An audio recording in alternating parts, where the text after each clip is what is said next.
부동산 시장론인가요, 오늘? 93쪽? 맞나요? 자, 93쪽부터 보겠습니다. 93쪽에 1번은 이제 여러분이 좀 봐주시고요. 2번부터 보겠습니다. 시장론에서는, 자주 출제되는 주제가 부동산 시장의 특성이죠. 과장국수 비비자 하는 거 있죠. 자, 요 내용 하고요. 그 다음에 부동산 시장 기능해서 자고가 정량 있죠. 요런 내용들이에요. 주로 이제 요런 내용들이 출제가 되고 간혹 그냥 지문으로 뭐 완전 경쟁 시장이 어떻다, 불안정 경쟁 시장이 어떻다, 요런 게 이제 언급되는 정도거든요. 그 다음에는 이제 효율적 시장 이론으로 넘어가면 돼요. 그러니까 내용 정리를 그렇게 하시면 되는데, 1번은 뭐 어렵지 않으니까 이런 좀 봐주시고요. 2번을 보시면은 틀린 것을 찾는 거죠. 부동산 시장 특성. 1번에 부동산은 개별성의 특성에 의해 표준화가 어려워 일반 재화에 비해 대체 가능성이 낮다. 자, 이건 비표준화성을 말하는 거죠. 개별성으로 인해서 비표준화성, 그리고 대체가 잘 안 돼요. 이거는 이제 부동산 특성과도 관련되죠. 상품의 비표준화성, 거래 비공개성, 시장의 비조직성이죠. 얘네들은 주로 무슨 성질과 관련이 있다 그랬어요? 주로 개별성과 관련이 있다 그랬죠. 지금 이와 관련된 내용입니다. 그 다음에 이번에 부동산의 개별성이라는 특성에도 불구하고 부동산 시장은 자원배분 기능을 수행한다. 자원배분 기능, 저런 특성이 있기는 하지만 자원배분 기능은 수행을 하는 거죠. 그래서 2번 맞는 말이고요. 그 다음에 일반적으로 부동산의 공급곡선의 기울기는 단기보다 장기에 더 완만하다. 이거는 앞에 우리 지나갔던 탄력성 내용이고요. 맞고요. 그 다음에 아파트 가격이 상승하는 경우 대체지인 오피스텔 가격은, 자, 이게 아파트 가격 상승이잖아요. 대체 관계 있잖아요. 대체 관계 있는 재화 하나가 올라가면 대가비잖아요. 대가비. 지금 3번, 4번은 사실은 수요 공급에 대한 내용이 나왔죠. 요거는 3번은 탄력성에 대한 것이고 4번은 대가비죠. 아파트 가격이 상승하잖아요. 상승하니까 대체 관계에 있는 재화 수요가 증가죠. 수요 증가. 그러니까 오피스텔 수요가 증가하는 거죠. 오피스텔 수요가 증가하면은 오피스텔 가격이 어떻게 되겠어요? 오피스텔 가격은 올라가는 거잖아요. 근데 이제 하락한다라고 해서 틀렸습니다. 다음에 5번에 부동산 시장의 주요한 기능 중 하나는 경제 주체의 지대 지불 능력에 따라 토지 이용의 유형을 결정하는 것이다. 자, 요것도 자원 배분 기능을 말하는 거예요. 어떤 토지, 어떤 위치의 토지가 누구에게 이제 배분이 되느냐. 그거는 그 토지를 이용하는 사람이 가장 임대료를 많이 내는 사람한테 배분이 되겠죠. 그 지대 지불 능력에 따라 그 유형이 결정되는 것이죠. 이거는 자원 배분 기능을 다른 표현으로 나타낸 겁니다. 그래서 정답은 4번이고요. 다음에 3번 문제는 부동산 시장에 관한 일반적인 설명으로 틀린 것은 1번에 부동산 시장은 지역의 경제적, 사회적, 행정적 변화에 따라 영향을 받으며 수요 공급도 그 지역 특성에 영향을 받는다. 이거는 국지성을 말하는 거죠. 지역성. 과장국수 비비자 할 때 국지성, 지역성을 말하는 거예요. 그다음에 부동산 시장에서는 수요와 공급의 불균형으로 인해 단기적으로 가격 형성이 왜곡될 가능성이 있다. 과장국수 수급 조절 곤란이잖아요. 맞나요? 지금 과장국수 할 때 수급 조절 곤란으로 인해서 단기적으로 가격 왜곡된다 그랬죠? 맞아, 아니에요. 그 내용이라고요. 그러니까 반드시 표현이 수급 조절 곤란 가격 왜곡, 단기적으로 가격 왜곡 이렇게 표현은 안 돼 있어도 지금 수요 공급의 지금 뭐라고 돼 있죠? 수요 공급의 불균형으로 인해 이렇게 되죠. 이건 불균형이라는 게 왜 불균형이 있어요? 조절이 안 되니까 이게 크기가 차이가 있으니까 불균형인 거죠. 그다음에 3번은 부동산 시장 거래 비공개성으로 불합리한 가격이 형성되며, 자, 거래가 잘 공개가 안 돼요.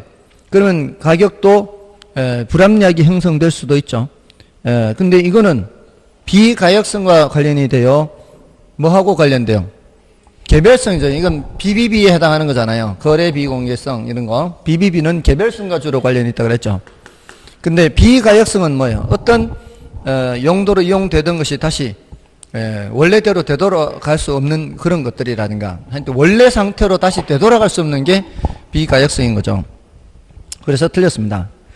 다음에 부동산 시장은 외부 효과에 의해 시장 실패가 발생할 수 있죠. 다음에 부동산 시장에서는 매도인의 제한 가격과 매수인의 제한 가격의 접점에서 부동산 가격이 형성되겠죠.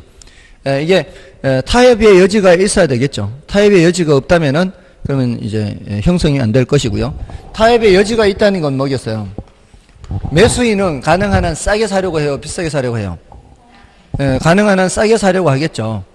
근데 지불하려고 하는 상한선이 있을 거 아니에요. 근데 그 상한선이 점점 올라갈 거예요. 올라가는데 이제 어느 정도까지만 올라가는 거고요. 매도인은 최소 어느 정도는 받으려고 하겠죠. 근데 가능한 한 비싸게 받으려고 할 거 아니에요. 가능한 한 비싸게 받으려고 하는데 임자를 못 만나면 제한하는 가격이 점점 낮춰지겠죠. 그래, 이거 밑으로는 안 받겠다. 이거 밑으로는 안 받겠다. 이제 제한하는 가격이 점점 내려가는 거죠. 그래서 매수인의 상한 가격하고요. 매도인의 하한 가격이죠. 이 범위에서는 협상의 여지가 있죠. 이 범위에서는 협상의 여지가 있습니다.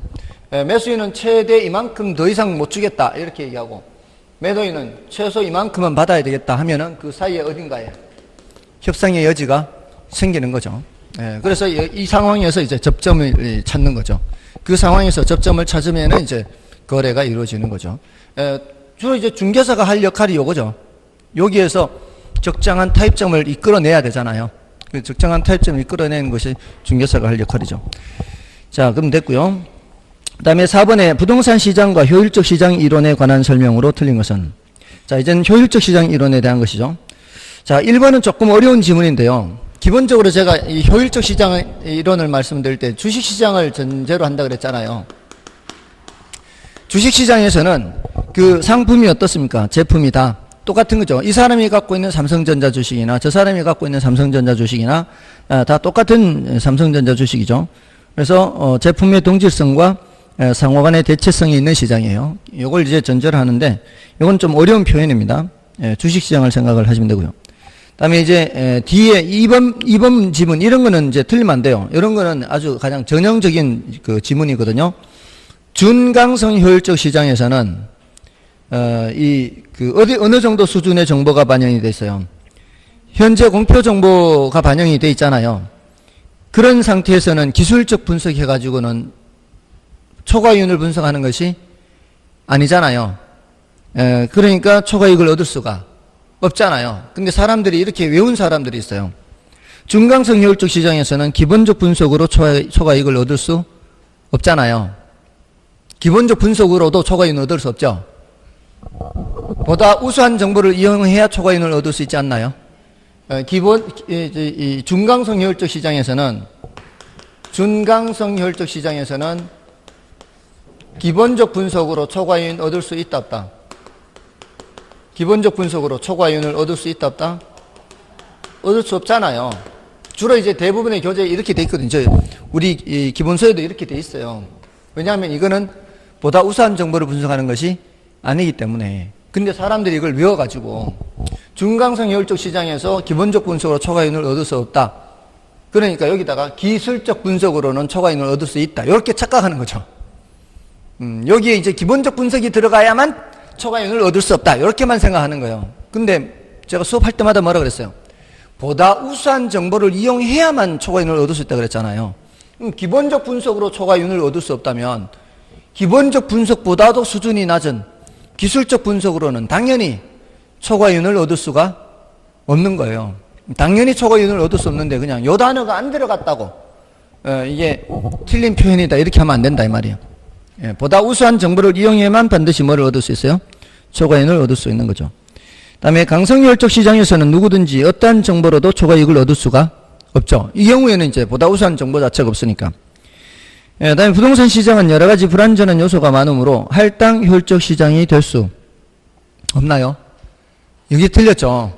현실의 불안전 시장 또는 부동산 시장이 불안전할지라도 그 시장에서 초과이윤을 얻는 것과 그 초과이윤을 얻는 데 필요한 그 기회비용 또는 정보비용이 똑같다면은 불안전 시장도 할당 효율적 시장이 될 수 있죠. 그래서 4번 틀렸고요. 그다음에 부동산 증권화 및 실거래가 신고 제도 등으로 우리나라 부동산 시장의 효율성이 점차 증대되고 있다고 평가할 수 있다. 자, 요거는 사실은 이 지문 5번 지문은 시장 실패와 관련되는 게 조금 더 세요. 시장 실패. 시장 실패를 수정하기 위해서 누가 개입해요? 정부가 개입하잖아요. 근데 이제 시장 실패에 뭐가 있어? 외공불비 있죠? 외공불비의 마지막에 뭐예요? 비대칭 정보 또는 불완전 정보 있죠? 이런 측면에서 정부가 시장에 개입하죠. 그게 지금 부동산 실거래가 신고 이런 거 해서 정보를 좀 더 공개를 하는 거예요. 정보가 쉽게 유통되게. 이런 것들은 정부가 개입해서 효율성을 높이려고 하는 겁니다. 그래서 그거하고 함께 생각하는 게 조금 좋습니다. 5번은 뭐 그렇게 중요도가 높은 지문은 아니지만 그렇게 맥락을 이어가시면 되겠고요. 정답은 4번이었고요. 다음에 이제 넘어가시면은 정리가 되어 있고요. 101조 이제 계속해서 효율성에 관련된 문제죠. 요거는 이제 5번 문제는 여러분이 보셔도 될 것 같고요. 6번 문제를 보십시오. 6번에 이제 부동산 시장에 관한 설명으로 드린 것은 중간성 혈적 시장은 공표된 것이건 그렇지 않은 것이건 어떠한 정보도 이미 가치에 반영되어 있는 시장이다. 자, 요거는 정답 지문이 너무 쉽죠. 이미 모든 정보가 다 반영되어 있는 것은 무슨 시장? 강성혈적 시장이죠. 자, 요거는 이제 그 지문보다는 다른 거 공부한다 이렇게 생각하세요. 지문 자체는 이제 정답 지문은 쉬워요. 그러니까 저는 이런 문제는 그 난이도 하로 분류하거든요. 이제 정답 지문이 쉬우면서 앞에 와 있잖아요. 1번. 이런 것들은 이제 난이도가 낮은 거고요. 여기서는 다른 걸 좀 보세요. 그 2번 지문 보세요. 부동산 시장에서 정보의 비대칭성은 가격 형성의 왜곡을 처리할 수 있다. 이게 뭔 의미일까요? 정보의 비대칭 이거잖아요. 비대칭 정보. 비대칭 정보는 뭐의 원인이에요? 시장 실패 원인이죠. 시장 실패라는 건 뭐고요? 시장이 자원을 효율적으로 배분하지 못하는 거죠. 그럼 효율적으로 배분하지 못하는 거 자원 배분 왜곡이 왜곡. 시장 실패가 자원 배분 왜곡입니다. 지금 여기는 뭐라고 돼 있어요? 가격 형성 왜곡 이렇게 돼 있죠. 이게 같은 맥락이거든 사실은. 왜냐하면 자본주의 사회에서는 누가 자원을 배분한다 그랬어요? 시장이 자원 배분한다 그랬죠. 근데 시장이 손도 없고 발도 없는데 어떻게 배분해요? 결국 수요자 공급자가 배분하는 거예요. 근데 수요자 공급자가 뭘 보고 행동해요? 가격 보고 행동하거든. 그러니까 가격이 잘못 형성되고 있으면 뭐도 잘못 형성될 수밖에 없어요? 자원 배분도 잘못될 수밖에 없는 거예요. 가격 형성이 왜곡된다, 자원 배분 왜곡이 된다. 같은 맥락입니다. 벌써 졸리기 시작하죠.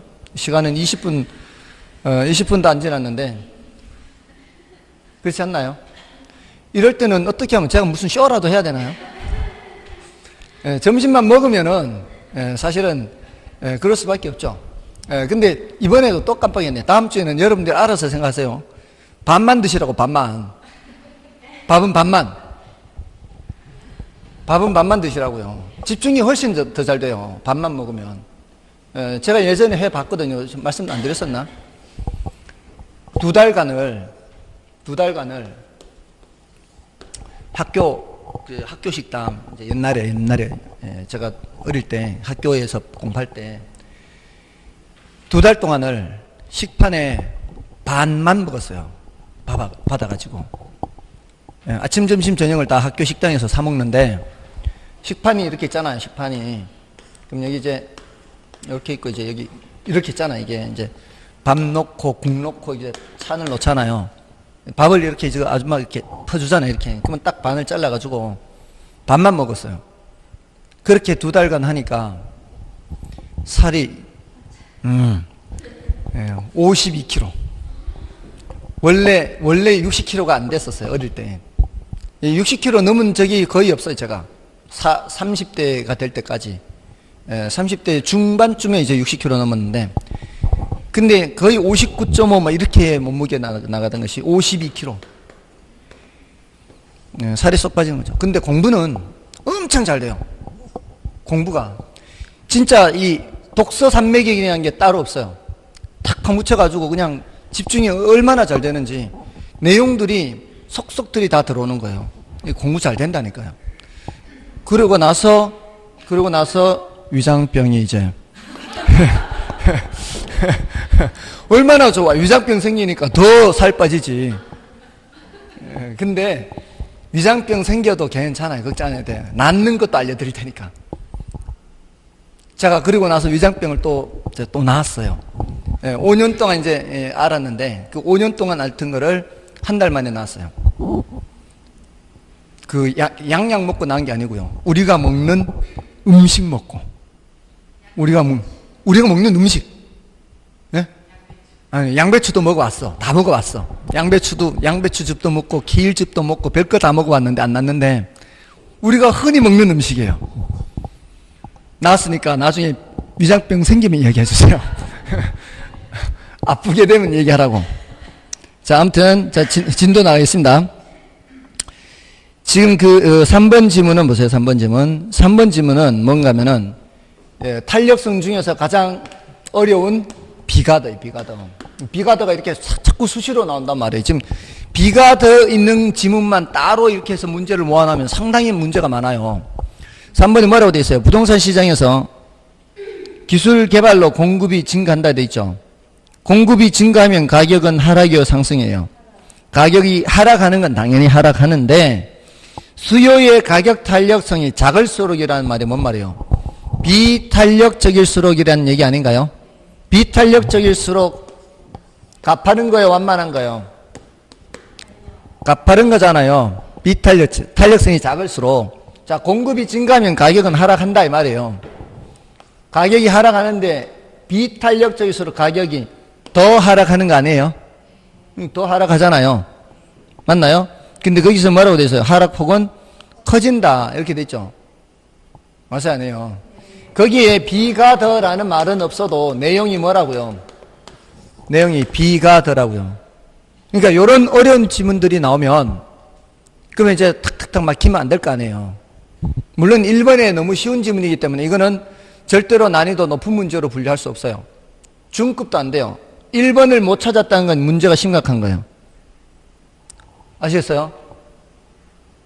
어떤 정보든 이미 다 반영되어 있는 건 무슨 시장? 강성효율적 시장. 이건 너무 쉬운 표현이란 말이에요.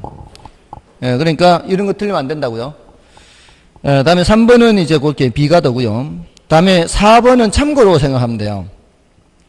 일반적으로 부동산은 일반 재화에 비해 거래 비용이 많이 들고 부동산 이용의 비가격적 특성 때문에 일반 재화에 비해 의사결정 지원 분야의 역할이 더욱 중요하다. 뭐 그럴듯하죠. 그러니까 왜냐면은 특히 이제 컨설팅 있잖아요. 그런 컨설팅 비용이 발생하더라도 컨설팅 비용 수수료를 지불하더라도 상담료를 지불하더라도 신중하게 의사결정할 필요가 있지 않나요? 예, 그렇습니다. 다음에 5번에 부동산은 다양한 공사적 제한이 존재하죠. 이는 부동산 가격 변동에 영향을 미칠 수 있고요. 예, 이거는 정답 지문 자체는 어렵지 않은데 이제 다른 지문들 체크하면 되고요. 다음에 넘어가셔서 7번 문제를 좀 풀고요. 8번은 지문 하나만 체크하겠습니다.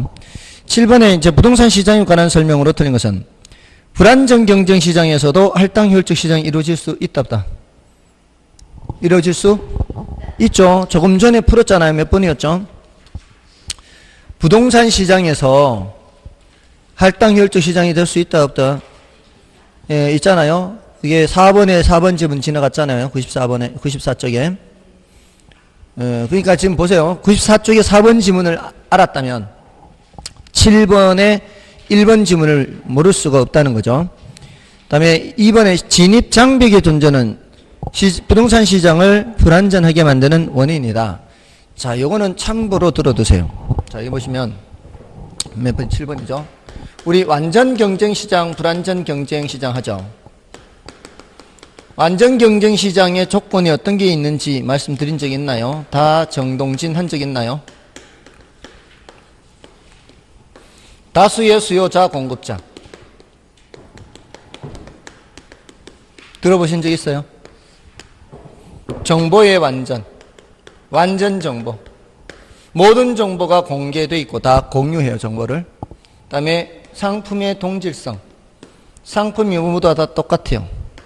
진퇴가 자유로워요. 진입과 탈퇴가 자유롭습니다. 얼마든지 시장에 들어올 수도 있고 나갈 수도 있고. 이게 완전 경쟁 시장의 조건이에요. 중요도는 높지 않다 그랬어요. 여기에 진퇴자유 있죠. 진입과 퇴거가 자유롭다. 이 소리는 뭐예요? 장벽이 있다 없다? 장벽이 없다. 이게 장벽이 없어요. 장벽이 없어야 완전 경쟁이라고요. 근데 장벽이 있으면 어떻게 해요? 불완전 경쟁이 된다는 거죠. 그러니까 요거는 참고로 봐주시면 돼요. 이런 정도는. 이런 것들이 지금까지 정답 지문이 된 것은 없어요. 그래서 참고로 봐주시고요.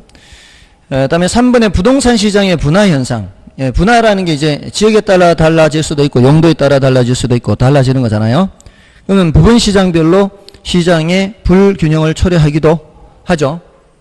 예를 들어서 이거 말씀드릴 때 제가 어떻게 했는가 하면 이 지역과 저 지역을 놓고 봤을 때 여기는 초과 수요, 저기는 초과 공급. 이러면은 이게 불균형이잖아요. 동산 같으면 어떻게 하나 그랬어요? 동산 같으면은 초과 공급에서 물건을 실어다가 옮겨버리면 되죠. 이러면은 이제 균형이 이루어질 수도 있지만 부동산 일단 부동성 때문에 그것이 안 되고요. 또 이런 측면의 초과 수요, 초과 공급 말고 어떤 것도 있다고 말씀드리는가 하면 지금 여러분들 물건을 내놓을 때 매매로 내놓을 건가 전세로 내놓을 건가 할 수 있잖아요. 다른 곳으로 이사 가면서. 그러면은 매매 시장은 초과 수요인데 전세 시장은 초과 공급일 수도 있고 이렇게 될 수 있잖아요. 그러니까 이 부분 시장별로 그렇게 될 수 있다는 거죠. 팔라고 하는 물건은 많은데 전세로 내놓는 물건은 별로 없다 이 말이에요. 됐나요? 얼마든지 가능한 얘기죠. 다음에 강성 효율적 시장에서도 정보를 이용하여 초과인을 얻을 수 있다. 자, 이건 너무 쉽죠. 이거는 이제 앞에 것들이 좀 어려운 지문이라 해도 뒤에 지문 이런 정도는 중급이라 보면 돼요. 이런 거는 근데 맞춰야 된다 이 말이에요. 그러니까 상중하 난이도를 매길 때 상의 문제를 안 풀어도 다 합격하는 데 지장이 없다는 뜻입니다. 그다음에 부동산에 가해지는 다양한 공적 제한은 부동산 시장의 기능을 왜곡할 수 있죠. 정부가 개입하는 것이 오히려 자원 배분을 왜곡할 수 있습니다. 그건 뭐예요? 정부가 개입해서 왜곡하는 것은 정부 실패가 될 수가 있는 거죠. 자, 그럼 됐고요. 그 8번에서는 그 3번 지문만 보세요. 3번 지문. 다른 건 이제 여러분이 보시고요. 그 할당 효율적 시장에서는 그 할당 효율적 시장이라는 게 기본적으로 효율적이라는 얘기가 효율적이지 않다는 얘기예요. 할당 효율적은 효율적이라는 얘기잖아요. 그러면 거기에서 부동산 거래 은밀성 이런 게 있어요, 없어요? 거기는 그 은밀성 이런 것이 기본적으로 없고요. 있다 할지라도 그 은밀성으로 인해서 부동산 가격이 과소평가 또는 과대평가 왜곡은 되지 않아요. 설령 그렇다 할지라도 거기에는 그만한 대가가 치러져야 돼요. 기회비용이 치러져야 되고 정보비용이 치러져야 돼요. 그러면은 그런 가격이 왜곡되겠어요? 안 되겠어요? 그런 가격이 왜곡이 안 되는 거죠. 그래서 틀린 거죠. 기본적으로 효율적 또는 할당 효율적이라는 것은 그런 왜곡 현상이 없다는 겁니다. 나머지는 이제 여러분이 확인하시고요. 자, 다음에 이제 넘어가시면 9번은 이거는 정보가치 계산과 관련되는 거거든요. 근데 요거는 이미 작년에 출제가 됐어요. 그 10번이 작년에 출제된 거거든요. 그래서 중요도가 올해는 좀 낮습니다. 지금은 이제 계산 문제 이런 정도보다는 더 중요한 계산 문제를 뒤에 조금 다루고요. 계산 문제가 주된 수업은 아니니까 지금은 계산 문제는 다루더라도 뒤에서 좀 더 중요한 투자론에서 계산 문제를 조금 더 다룰게요. 그거는 일단 넘어가십시오. 중요도가 낮다 볼 수 있습니다. 자, 넘어가셔서 이제 정책론으로 들어가겠습니다. 자, 정책론에서 146쪽이에요. 정책론에서 1번 문제는 요거는 이제 중요도가 낮아요. 정책론의 1번 문제는 중요도가 낮습니다. 이거는 지금까지 뭐 10분의 1이라고 볼 수 있는데요. 참고로 풀어드릴게요. 참고로 도시 지역의 토지 가격이 정상지가 상승분을 초과하여 급격히 상승한 경우 발생할 수 있는 현상이 아닌 것은 1번에 택지 가격을 상승시켜 택지 취득을 어렵게 만든다. 맞죠? 그 다음에 직주 분리 현상을 심화시켜 통근거리가 길어진다. 땅값이 비싸니까 외곽으로 나갈 거 아니에요. 그러면은 이제 통근거리가 길어지고요. 토지의 조방적 이용을 촉진하고 주거지의 외연적 확산을 조장한다. 일단 토지의 조방적 이용을 촉진한다는 말이 틀린 거 아닌가요? 땅값이 비싸면 어떻게 이용해야 돼요? 그 땅을 위로 올려서 이용해야 되겠죠. 그래서 틀렸고요. 그 뒤에는 뭐예요? 콤마 뒤에는 주거지의 외연적 확산을 조정한다. 이게 2번 지문이에요. 2번 지문. 직주분리 현상을 심화시키는 거죠. 바깥으로 나간다 이 말이에요. 외연적 확산이라는 게 그런 의미죠. 바깥으로 나간다. 이거는 이제 물리적으로 봤을 때 이런 거고요. 물리적으로 봤을 때 외연하잖아요. 바깥으로 연장된다 이런 뜻이거든요. 근데 이제 여러분 보세요. 우리가 어떤 이제 모임을 갖잖아요. 모임을 가지면 이제 어떤 모임이 상당히 인기가 좋은 모임이 있다. 어떤 그 성격의 이제 그룹이 있다면 거기에 가입하려는 사람이 많아.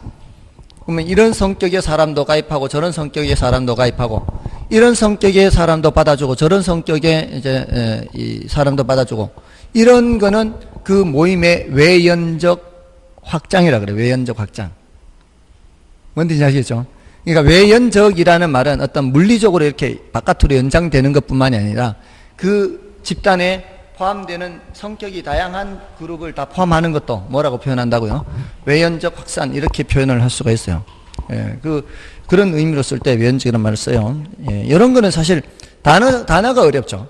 단어가 어려운데 다행히 앞에 조방적 이용 촉진이라는 말이 그 말이 쉽잖아요.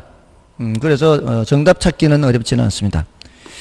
다음에 이제 2번부터 보시면 2번, 3번, 4번. 3번은 뭐 여러분이 보셔도 될 것 같고요. 2번을 보시면은 정부가 부동산 시장에 개입할 수 있는 근거가 아닌 것은 했어요. 정부가 부동산 시장에 개입할 수 있는 근거, 어떤 이유로 개입하냐 이 말이잖아요. 그러면 토지 자원 배분의 비효율성 개입할 근거 되죠.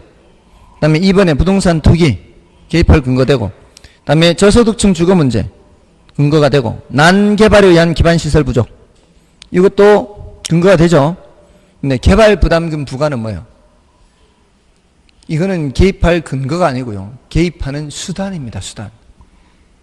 지금 이게 질문이 그 개입할 수 있는 근거라고 하고 있죠. 그거는 개입 필요성과 같은 내용이에요. 개입 근거 또는 개입 이유. 정부와 시장이 개입하는 필요성, 근거, 이유 다 같은 맥락이거든요. 그런데 1, 2, 3, 4번은 제대로 대답하고 있어요. 이런 이유로 개입한다. 이런 이유로 개입한다. 이런 이유로 개입한다. 근데 5번은 갑자기 뭘 얘기하고 있는 거예요? 수단을 얘기하고 있는 거라고요. 질문에 대한 답이 짝이 안 맞는 거죠. 이게 뭐냐 했는데 지금 몇 시예요? 이렇게 대답하는 거하고 똑같은 거예요. 질문하는 것과 대답하는 게 맞잖아요. 부담금은 어디서 나오는 거예요? 부담금은 개입 수단에서 무슨 개입으로? 간접 개입으로 나오지 않나요?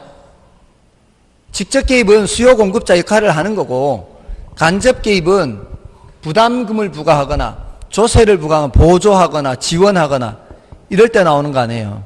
그러니까 지금 질문과 답이 영 안 맞는 거다 이 말이에요. 왜 개입하느냐 이렇게 묻는데 이렇게 개입해요. 이렇게 대답을 하는 거다 이 말이에요. 맞나요? 그래서 지금 이거는 문제의 뜻을 파악하는 게 우선이죠. 여러분들이 이거 모르는 거 아니잖아요. 왜 개입하는지 어떻게 개입하는지를 모르는 건 아닌데 그렇게 돼 있다는 겁니다. 그 다음에 3번은 여러분 보시고요. 4번을 보시면 우리나라 부동산 정책에 관한 설명으로 틀린 것은 1번에 토지 이용에 있어서 용도 지역 지구는 사회적 후생 손실을 완화하기 위해 지정된다. 자, 사회적 후생 손실 나왔어요. 자, 이런 표현 한꺼번에 정리해 드렸었죠. 사회적 후생 손실, 자원 배분 왜곡, 그 다음에 가격 형성 왜곡, 또 뭐가 있었죠? 이런 거 비슷한 표현으로 경제적 순손실, 효율성 상실. 이게 다 같은 맥락의 표현이라고요. 전부 다 뭐예요? 자원 배분이 효율적이다, 비효율적이다. 자원 배분이 비효율적이다라는 거예요. 이게 시장에 맡겨놔서 이런 현상이 나타나면은 시장 실패고, 정부가 개입해서 이런 현상이 나타나면 정부 실패란 말이에요. 근데 지금 그거는 뭐예요? 토지 이용에 있어서 용도 지역 지구제는 사회적 후생 손실을 완화한다는 게 뭐예요? 이런 자원 배분 왜곡을 완화시킨다는 얘기 아니에요. 시장 실패를 수정한다 이 뜻이잖아요. 그래서 맞는 말이고요. 다음에 주택시장에서 단기적으로 수요에 비해 공급이 부족하여 시장 실패가 발생할 경우 이는 정부의 주택시장에 대한 개입 근거가 된다. 시장 실패가 발생하면 정부가 개입하는 근거가 되죠. 맞잖아요. 이게 지금 시장의 수급 조절이 잘 안 되잖아요. 시장 기능이 지금 작동을 잘 안 하는 거잖아요. 그러면은 이제 정부가 개입하죠. 다음에 3번은 이제 그 표현은 이제 참고로 알아두세요. 토지거래 계약에 관한 허가구역. 여러분들 어디서 배워 이거? 민법에서만 배우나요? 공법에서만 배우나요? 중개사법. 이거 다루는 주된 과목은 중개사법이죠.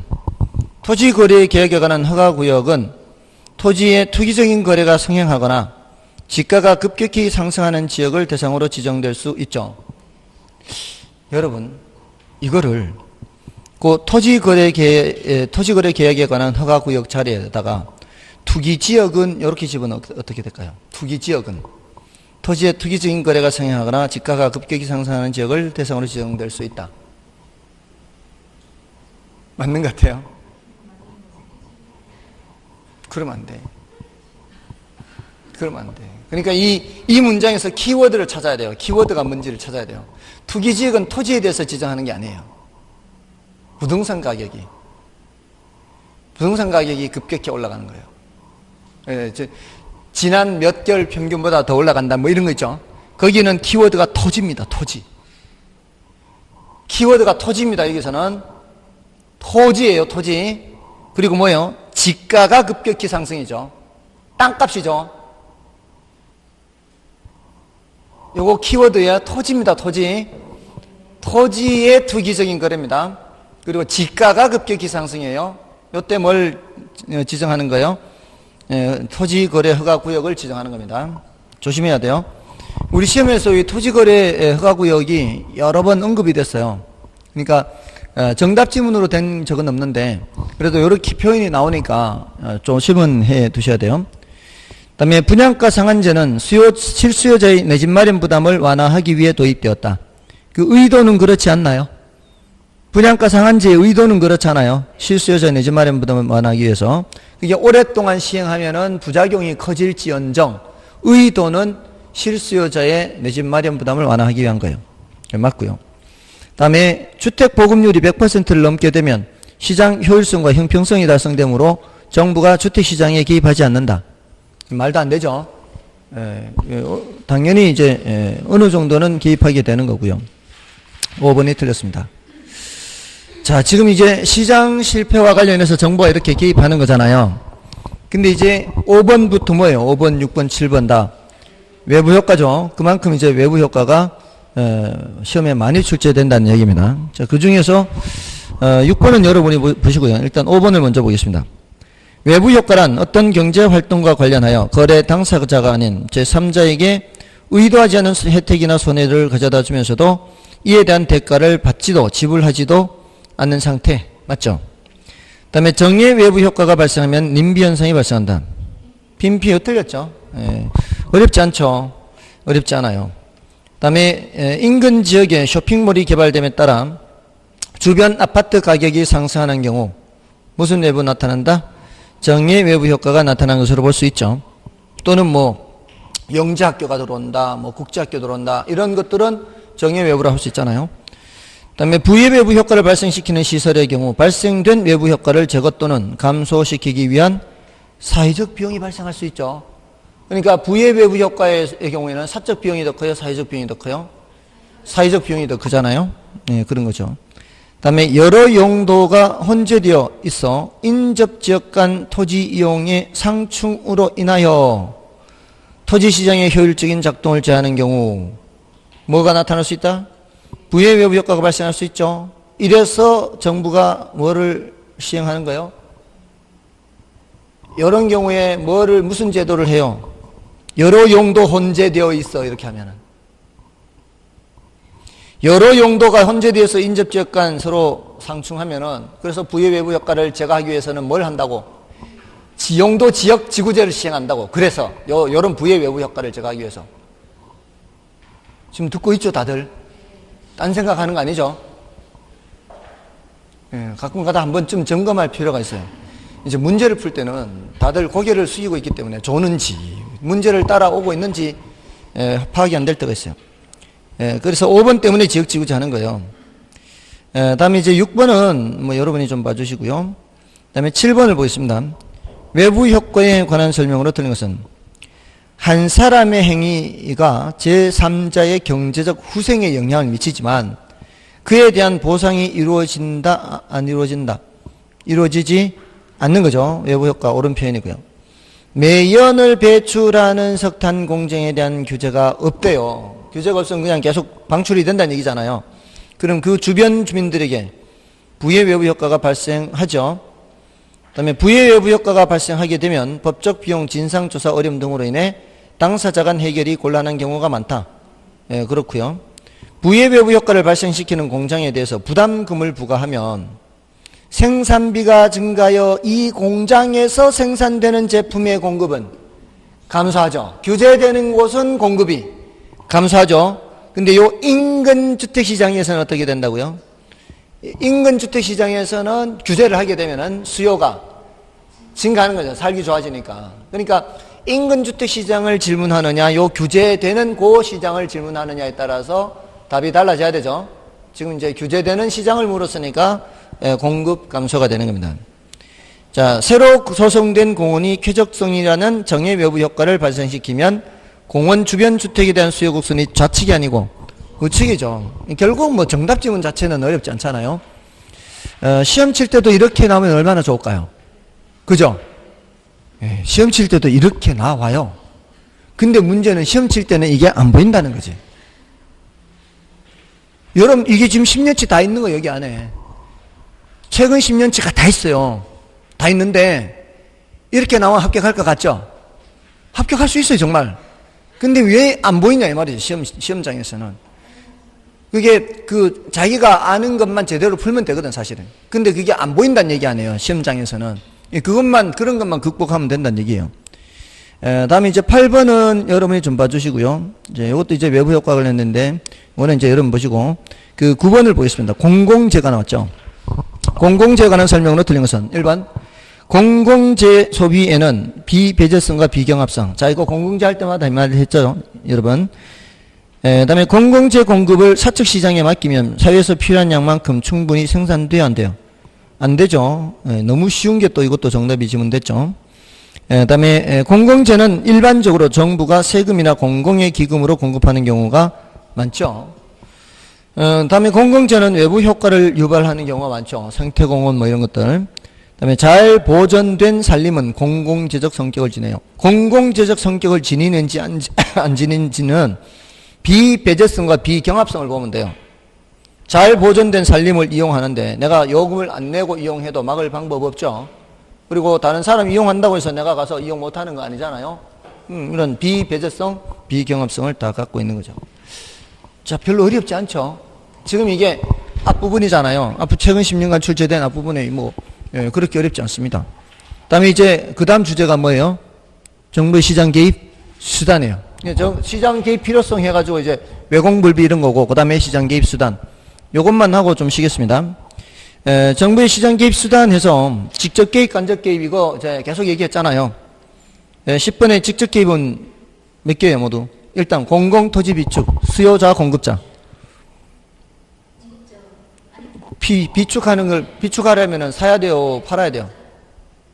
비축하려면 사야 돼요, 팔아야 돼요? 비축하는 건 사야지. 나중에 어떻게 하든 간에 지금 당장은 비축하는 건 사는 거죠. 그러니까 보세요. 제가 이거 얘기할 때 뭐라고 했어요? 공공토지 비축 제도의 단점 중에 사는데 큰 손이요, 작은 손이요, 정부가? 큰 손이죠. 큰 손이 시장에 가가지고 이렇게 살라고 하면 가격이 들썩들썩거리죠. 그게 투기 조장이란 말이에요. 이 토지 비축 제도의 단점에 투기 조장이 있다고요. 큰 손이 가가지고 사려고 하니까 부동산 가격이 들썩거린다고요. 이게 토지 비축 제도의 단점. 자, 부담금 나왔네. 아까 부담금 나왔잖아요. 이거는 무슨 개입? 간접 개입이잖아요. 이게 수단으로. 그다음에 취득세 세금이잖아. 간접이고, 공영개발 오늘 수업에도 했죠. 직접, 종합부동산세 세금, 공공임대주택 직접, 토지 수용 직접이잖아요. 대부비율 건조. 대부분은 그냥 규제를 할 때 대출 받을 수 있는 한도를 규제하는 것이지 뭐 정부가 직접 부동산을 사거나 팔거나 하는 거 아니잖아요. LTV 했잖아요. LTV. 어렵지 않죠? 이런 식이에요. 그러니까 여기서는 실수로라도 틀리면 안 되니까 준비가 돼 있어야 되고요. 넘어가면 다 비슷해요. 11번 보세요. 부동산 정책에 관한 설명으로 틀린 것은 1번 부동산에 대한 부담금, 보조금 이건 뭐예요? 간접. 근데 벌써 직접이라고 되어 있으니까 이런 것들을 틀리면 안 된다는 거죠. 그렇지 않나요? 다음에 2번에 정부가 부동산 시장 개입하는 이유는 시장 실패 보완, 부동산 시장의 안정 등이 있다. 시장 실패 보완하기 위해서 개입하잖아요. 그 다음에 부동산 시장의 안정은 이제 거시적인 측면에서 경기 변동 있죠. 경기가 오르락 내리락 하는 건 별로 바람직하지 않죠. 그러니까 안정이라는 거는 너무 과열되어 있을 때는 좀 죽이고 너무 침체되어 있을 때는 살리고 이렇게 하는 걸 안정이라고 그래요. 그래서 맞고요. 그 다음에 개발 제한 구역은 도시의 무질서한 팽창을 억제하는 효과가 있지 않나요? 개발 제한 구역 공법에서 나오죠. 도시의 무질서한 확산을 방지하고 또 뭐 어떤 이유로 해요? 두 가지 더 있어요. 보안이 있고 또 한 가지는 도시민의 건전한 생활 환경 확보입니다. 도시민의 건전한 생활 환경 확보, 보안, 도시의 무질서한 확산 방지 요 세 가지예요. 그다음에 공공토지 비축제도는 공익사업 용지의 원활한 공급과 토지시장 안정에 기여하는 것을 목적으로 한다. 공익사업 용지의 원활한 공급, 요거는 공공개발용이고요. 토지시장의 안정, 요거는 수급조절용이에요. 자, 이거 했었나요, 혹시? 토지비축제도? 토지비축제도는 공공개발용하고 수급조절용으로 한다. 이렇게 둘로 나눠서 비축한다 했나요? 공공개발용은 요거는 수용이 가능하다. 요거는 수용이 안 된다. 혹시 안 했나요? 이거 어디서 담당한다 그랬어요, 우리나라?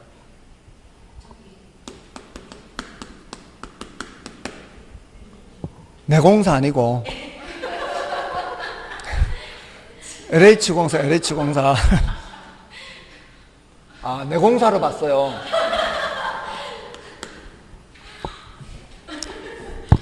토지주택공사에서 토지은행이라는 계정을 두고 그 지금 왼쪽 페이지에 지금 왼쪽 페이지 있네. 158쪽에 비축대상 있잖아요. 비축대상 공공개발용 해서 공적개발 수요를 충족하기 위해 비축하는 토지, 수급조절용 해서 토지시장의 안정을 위해 비축하는 토지 이렇게 되어 있잖아요. 토지시장의 안정은 수급조절용, 공공개발용 이거는 공적개발 수요 충족 됐나요?